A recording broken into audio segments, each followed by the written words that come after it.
මේ ලෝකේ අමාරුම දෙයක් තමයි මිනිස්සුන්ව කියව ගන්න එක. මේ කතාව ඒ ගැන. දවසක් ඔන්න දක්ෂ මානසික වෛද්‍යවරයෙක් මුණ ගැහෙන්න එක්තරා පුජ්‍යලයක් යනවා. මේ පුජ්‍යලයා ගිහිල්ලා වෛද්‍යවරයාට මෙහෙම කියනවා. වෛද්‍යතුමනි, මගේ ජීවිතේ කිසිම සතුටක් සැනසීමක් නැහැ. මගේ ජීවිතේ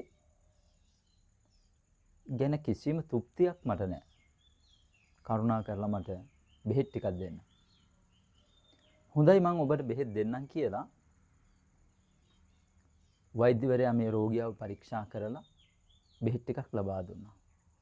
බෙහෙත් ටික ලබා දීලා කිව්වා, ඔබ හරියටම තව සතියකින් එන්න ඕනේ. ඔබේ රෝගී තත්ත්වේ පරීක්ෂා කරලා බලන්න. මොහු හරියටම බෙහෙත් සතියක් පාවිච්චි කරලා සතියකින් ගියා වෛද්‍යවරයා මුණ ගැහෙන්න. ගිහිල්ලා කියනවා, වෛද්‍යතුමනි, බෙහෙත් වලට කිසිම ගුණයක් නැහැ. වෛද්‍යවරයා ටිකක් කල්පනා කරලා නැවත බෙහෙත් ටිකක් ලිව්වා. ඒ බෙහෙත් ටික ලියලා දීලා කිව්වා, මේ බෙහෙත් ටිකත් පාවිච්චි කරලා ඔබ නැවත සතියකින් එන්න ඕනේ. නැවත මේ රෝගියා කියපු විදිහටම බෙහෙත් ටික පාවිච්චි කරලා සතියකින් වෛද්‍යවරයා මුණ ගැහෙන්න ගියා. ගිහිල්ලා කියනවා, වෛද්‍යතුමනි, ඒ බෙහෙත් වලට කිසිම ගුණයක් නැහැ. නැවත වෛද්‍යවරයා කරුණාකාරණා විමසලා බෙහෙත් වෙනස් කරලා ලිව්වා. ලියලා කිව්වා, හරියටම ලබන සෙනසුරාදා, ඒ කියන්නේ සතියකින් ඔබ නැවත පැමිණෙන්න, ඔබව පරීක්ෂා කරන්න ඕනේ. මේ රෝගියා නැවත බෙහෙත් ටික පාවිච්චි කරලා සතියකින් වෛද්‍යවරයා මුණ ගැහෙන්න ගියා. ගිහිල්ලා කියනවා, වෛද්‍යතුමනි, මෙච්චර බෙහෙත් පාවිච්චි කරත් මට කිසිම සතුටක් සැනසීමක් නැහැ.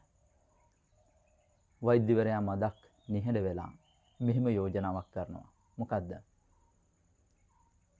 ඔබ දන්නවද? ලබන සෙනසුරාදා මේ නගරේ විකට නාට්‍ය උළෙලක් තියෙනවා. ඒ නාට්‍ය උළෙලට යන කිසිම කෙනෙක් සිනහ නොවි එන්නේ නැහැ. ඒ තරම් විහිළු තියෙන, ඒ තරම් හාස්‍ය තියෙන නාට්‍යයක්. ඒ නාට්‍ය ඉදිරිපත් කරන්නේ එක ශිල්පියෙක්.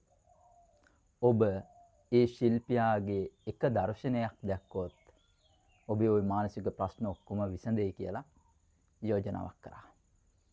මමත් යනවා ඒක බලන්න. ඔබත් එදාට එන්න.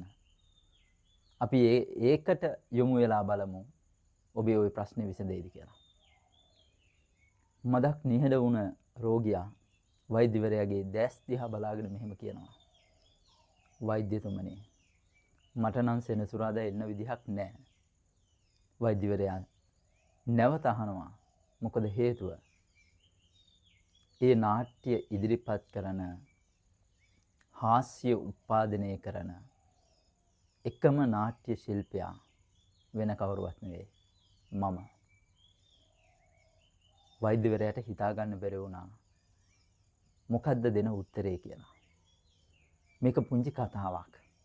ඒ නිසා මැරෙන්න කලින් මිනිස්සුන්ව කියව ගන්න දක්ෂ වෙන්න. ඒ වගේමයි ප්‍රියමනාප හිනාව තුල තියෙන වේදනාව, දුක, සංతాපය සැබවින්ම කියව ගන්න පුළුවන් මිනිස්සෙක් බවට පත් වෙන්න කියන යෝජනාව මේ පුංචි කතාවෙන් ඔබට ඉදිරිපත් කරන්න කැමති වෙනවා. සියලු දෙනාට තෙරුවන් සරණයි.